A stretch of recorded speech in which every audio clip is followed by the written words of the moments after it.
Live from downtown Detroit, home of WDIV and Click on Detroit, Local 4 News at 5 starts now.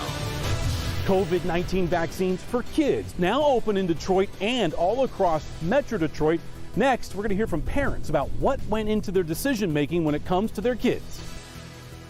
All right, Sean, and talk about sticker shock. Gas prices are suddenly shooting through the roof. So what's behind the trend and how much worse is it going to get? We're going to begin, though, with a moment that was more than a year and a half in the making for families with loved ones across the border. Pandemic travel restrictions have been lifted.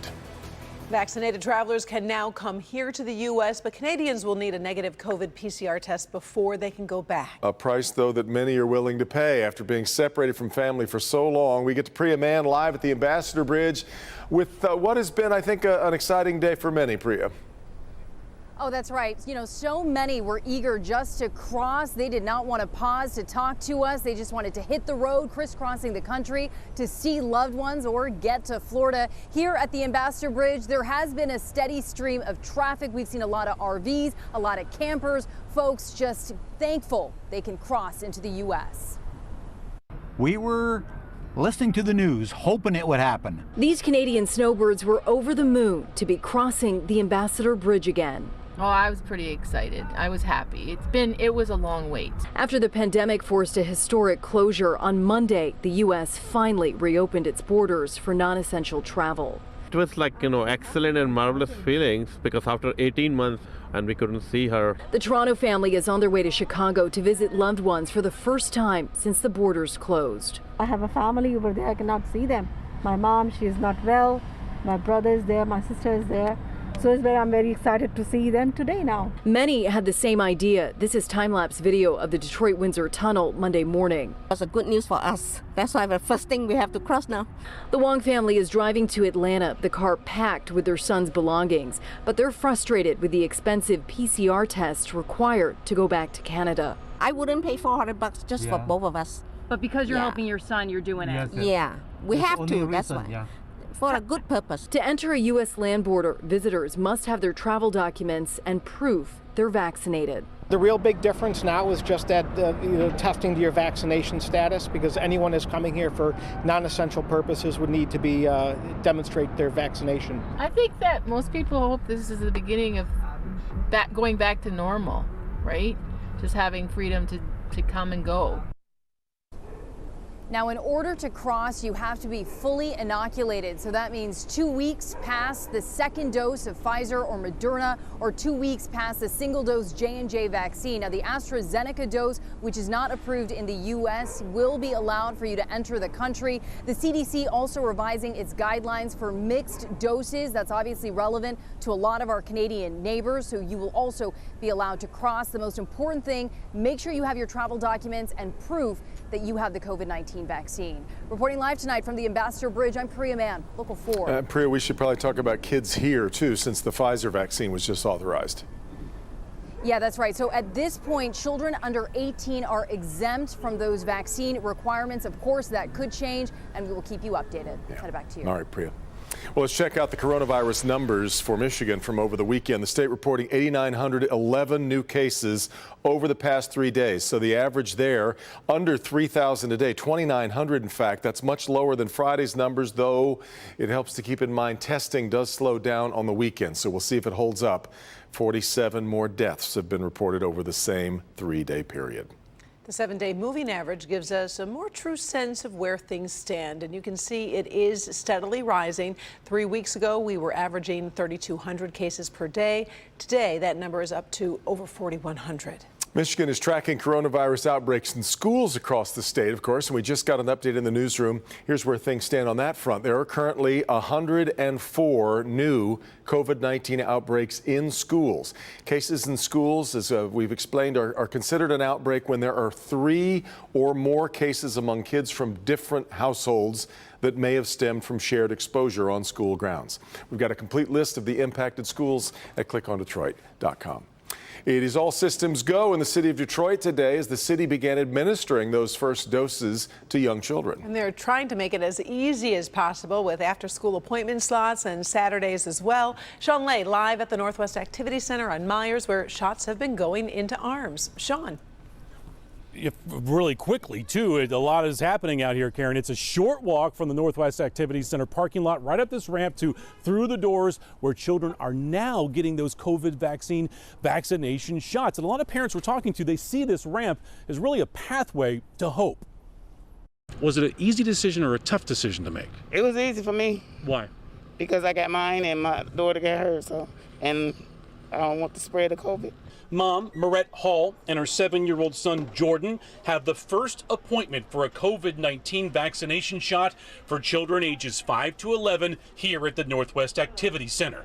Mom did not hesitate to get Jordan an appointment. And this second grader doesn't just follow the science. He sounds like a scientist. I think all of y'all should get it because it helps people survive the COVID. The dose for children 5 to 11, parents should know that dose is 1/3 of that of an adult dose. Pediatric clinicians are present at both Detroit vaccination site, the Northwest Activity Center, and the Detroit Health Department on Mack Avenue. The city of Detroit has nurses ready to take your call and answer any of your questions at the health department. Getting to the point where young children can get vaccinated right now means so much to so many. It's the hope that's so inspiring. Kids get back to normal. They can just relax. They can hang out with their friends. But I need everyone to take the opportunity to get vaccinated. There are 68,000 children in the city of Detroit, ages 5 to 11, that are all eligible. So the time is now. Indeed, the time is now. This isn't the only clinic for kids that got up and running today. I'm going to take you one to Ann Arbor at 6 o'clock where moms and dads got emotional saying, Karen, they've been waiting for this day for a very long time. Back to you. Sean, where you were today, what was turnout like? Here at the Northwest Activities Center in Detroit, as soon as school let out, it has been impressive. A steady stream of moms, dads bringing their kids here saying that they've been waiting for this and they're getting them now. All right, we look forward to checking back with you at 6. Thank you, Sean. Let's turn our attention to the weather. Cannot beat the weekend that we just had. Perfect fall weekend. So nice. Yeah. Even if you're doing yard work, you can't complain. I was doing that, darn yes. nice out there. Let's send it over to Andrew to see what we can expect later this week. Well, Karen and Devin, we came close to beating yesterday's weather. I mean, we had more sunshine and temperatures right about where they were just 24 hours ago in the 60s. Absolutely marvelous out there in Ann Arbor, in Detroit. Temperatures between 60 and 65 degrees. Same thing for our friends in Mount Clemens at 62. A little cooler in Port Huron with 59. Look at that beautiful sunset that's occurring. Yes, it's happening earlier because of the time change this past weekend, but looking absolutely magnificent as we look westward with our sky cam.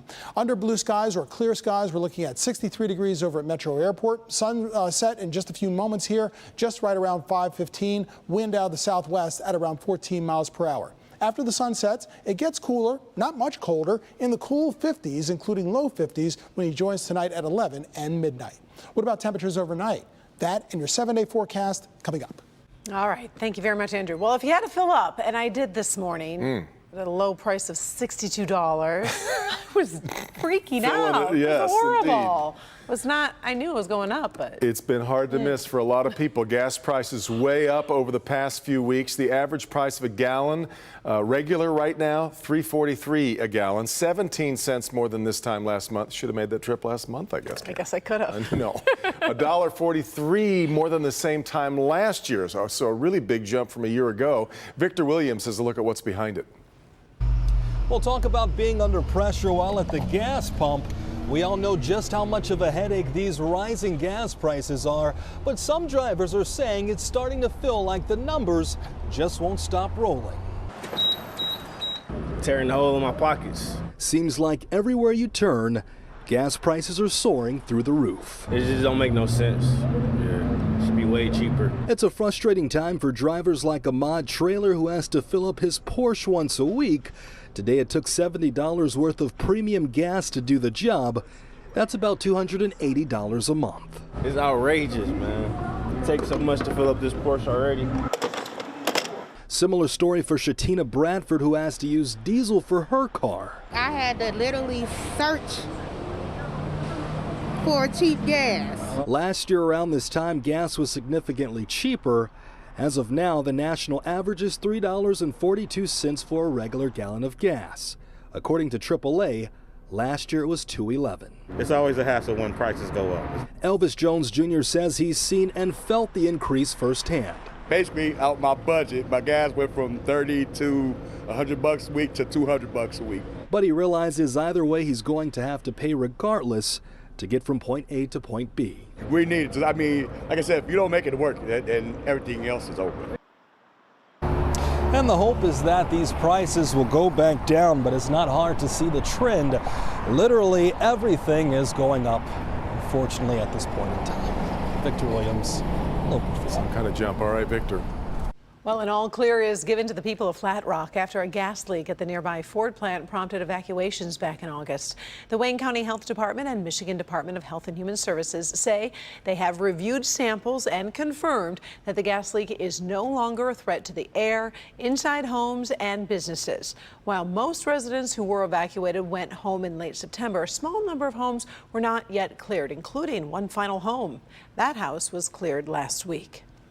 Well, he was running the Detroit Marathon when everything went wrong. It's a miracle that I'm alive.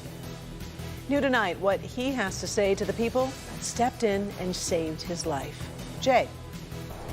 New information from the investigation into 8 deaths at the Astroworld Music Festival. I'm Jay Gray. We'll have full details from Houston coming up. All right, Jay, but first, he just wasn't going to give up. Brand new dash camera video involving police and what they believe was a carjacker next.